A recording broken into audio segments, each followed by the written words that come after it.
নমস্কার, সপনাভিক নিউজ নেটওয়ার্কে স্বাগত। প্রতিবাদী শহরে দিনের শুরুতে ঘটল অঘটন। লরির চাকার পৃষ্ঠ হয়ে প্রাণ হারালেন বৃদ্ধ।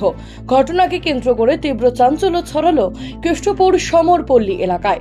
সূত্রের খবর, এদিন এক বৃদ্ধ রাস্তা পারাপার করার সময় আচমকা একটি লরির সঙ্গে ধাক্কা লাগতেই রাস্তায় লুটিয়ে পড়েন তিনি।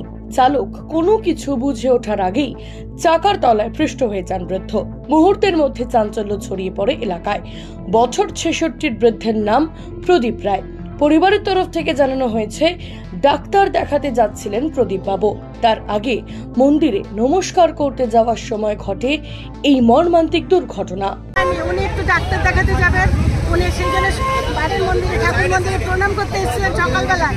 আর সেই সময় এইরকম একটা বড় গাড়ি কি করে ঢুকলো? আমাদের একটা প্রশ্ন থেকে গেল আপনাদের কাছে, আপনারা একটা প্রচার করবেন কি করে এইরকম সকালবেলা এত বড় একটা গাড়ি ঢুকলো। আমরা একটু ছাড়বো, আমরা ছাড়বো না। আজকে লোকটাকে কিভাবে মেরে দিয়েছে একটা ঠাকুর মন্দিরের সামনে এসে। আমরা আত্মীয় স্বজনটা ছাড়বো ভেবেছেন, পুলিশ কি করবে? পুলিশ করবে, আমরা আমাদের মতো দেন, আমরা ছাড়বো না। আপনারা আমাদের সাথে থাকবেন। আপনার নামটা? সবার কাছে অনুরোধ করছি, আপনারা।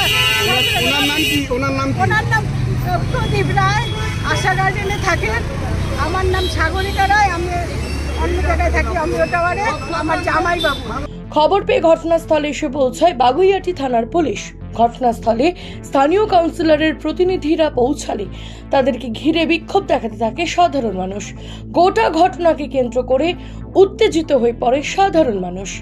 সপনা নিউজ, কেষ্টপুর। সমস্ত খবরের আপডেট পেতে লাইক করে সাবস্ক্রাইব করুন সপনাভিক নিউজ। সেই সঙ্গে বেল বাটন প্রেস করতে ভুলবেন না। আপনাদের একটা সাবস্ক্রিপশন আমাদের জন্য অত্যন্ত মূল্যবান।